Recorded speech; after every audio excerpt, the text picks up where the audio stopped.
behalf of the chairman, I will recognize myself. Gentlemen, thank you for being here today. Vice Chairman Barr, the Volcker Rule prohibits Wall Street banks from making investments in hedge funds and private equity funds. The legislation was passed in 2010 with the hope that those investments could be liquidated quickly, but there are some that were deemed to be too illiquid or too difficult to be dispensed with immediately. And so there was an extension to July 2022, 12 years. And yet there are still institutions that still have not disassociated themselves and disinvested. You've given them extra time. Is this going to be an endless process, or why can't they get it done? Senator Reid, thank you. I agree with you. I think the time has come for those divestments to happen. The Volcker Rule provided, as you said, until July of this past year to get that done.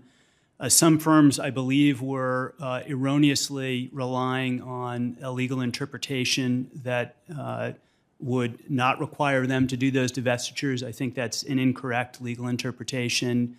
We'll be clear with them that it's time to get those divestitures done. Some of them may need a small amount of time to get that done, but we're not going to see continued extensions beyond that. Thank you very much, John. Mr. Roomberg, the Fed raises interest rates. Historically, banks usually follow with their savings rates. In fact, according to industry research, the deposit rate should start ticking up when the Fed's target rate hits about 1.33%. Well, the Fed's target rate is now 4%, and the national average interest rate on a savings account is now 0.2%. But the nation's biggest banks are even lagging that average. They're at 0.1%. So why do you think the biggest banks have been lagging so much in terms of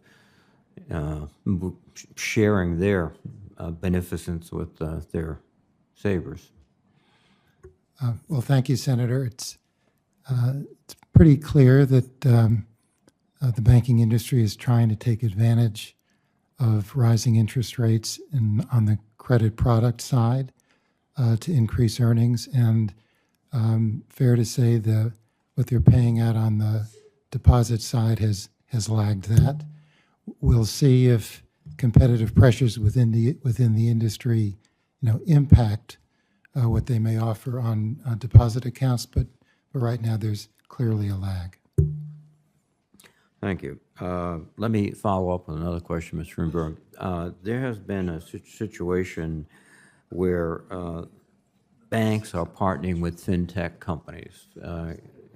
It's been described as rent-a-bank, where the fintech company comes in and uses the bank as an intermediate to avoid use-free limits and other restrictions. And many of these are your institutions.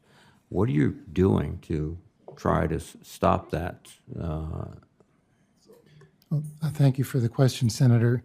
When a bank partners with a third party, and the third party is providing services on behalf of the bank, including credit products,